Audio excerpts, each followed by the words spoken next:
I want to take a moment to talk to ICE agents really quick about the severe legality of the situation, right?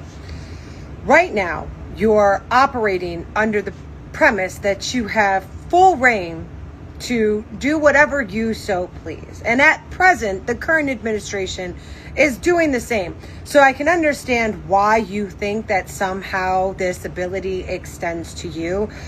But state has the ability to fight back, right? That was the overturning of Roe v. Wade. A lot of you guys thought that this was just abortion laws. Roe v. Wade was a precedent that was set in federal court stating that federal law is the law of the land and no state law can impede upon that.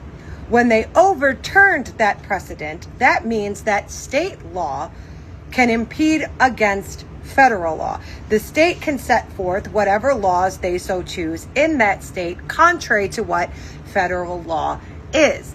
And a lot of states are wise to this fact because, well, it's people with law degrees running the actual state. States are now starting to pass laws about where you can complete your operations, how you must do so. You must wear a body cam. You must take off your mask. You must absolutely adhere to habeas corpus and due process, so on and so forth. And what this means for you is that if you break state law, Trump can't pardon you. Federal law can't save you. Nothing is going to stop you from being persecuted to the full extent of the law in the state you are conducting operations in. This is how law works. Now, buckle your little fascist Nazi tits up because this is where things really get interesting, right? Outside of the law of the states or the federal law or the law of the land in the United States of America, if you will, there are governing entities in the world. There's the United Nations, there's the Human Rights Council, there's the Geneva Convention. There are governing agencies that dedicate themselves to stopping human rights violations.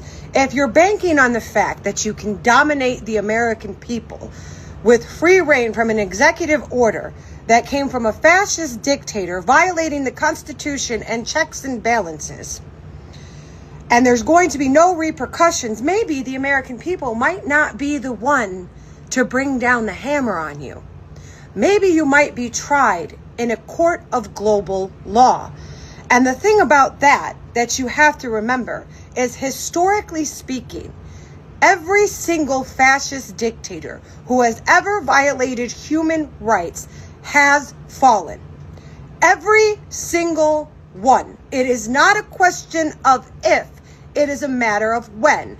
And when they fall, the first people tried, whether it's by the law of that land or the global governing factors, are the low-ranking officers, and buddy, that's you.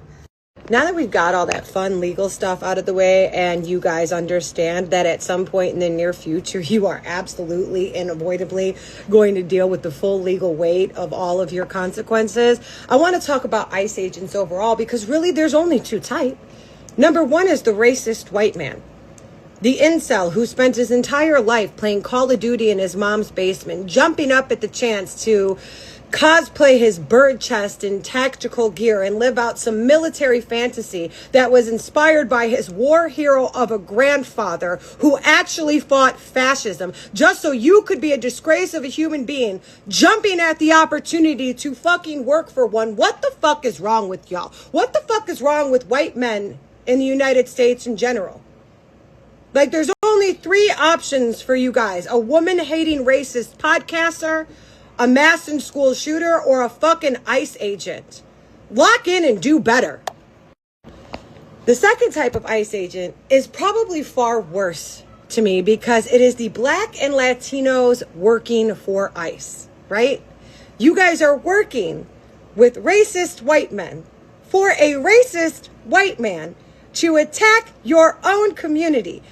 They are going to discard of you when they're done. Again, not a matter of if, just a matter of when. Actually, you're probably going to be the first people they throw under the bus because you allow yourself to work for a crooked justice system that specifically targets people in your community. And you did all of that for what? For what? A $50,000 bonus you think is coming? And I can't stress the you think part because I'm trying to understand, right? Why you think a 34-time convicted felon, a man who evaded $500 million in taxes, filed bankruptcy 6 times, created a fake university to steal government-funded student loans, a man who legally cannot run charities in the state of New York because he stole money from a children's cancer research foundation, is going to actually give you a $50,000 bonus while he shut the government down, ensuring that our armed services aren't even being paid. You think he's going to forgive your student loans and give you $50,000? You sold out your own community and yourself for $50,000 that's not even coming. That's all it took. That's it. Right now, the cartels are putting bounties on your guys' head. American citizens are fighting back and doxing you, not just on social media, but also for the fucking cartel. Like, y'all get that, right? States are fighting back. They're making you take your masks off and wear a body cam so the full extent of your crimes against humanity are documented and on full display. States are coming up with legislation to find ways to lock you up and throw away the key. And when somebody like you goes to jail, how do you think you're going to be greeted by your cellmates? You're not getting a $50,000 bonus. You're not going to have your student loans forgiven. And when push comes to shove, they are going to sacrifice you. They will throw you to the fucking wolves just to create a distraction so they can fucking escape. What the fuck are you doing here? The only reason anybody works for ICE is because you are a racist who enjoys tormenting minorities. There is absolutely no other explanation. And if that is the case, which it absolutely is at this juncture, I can't wait for you to have your day. I can't wait. Okay, bye.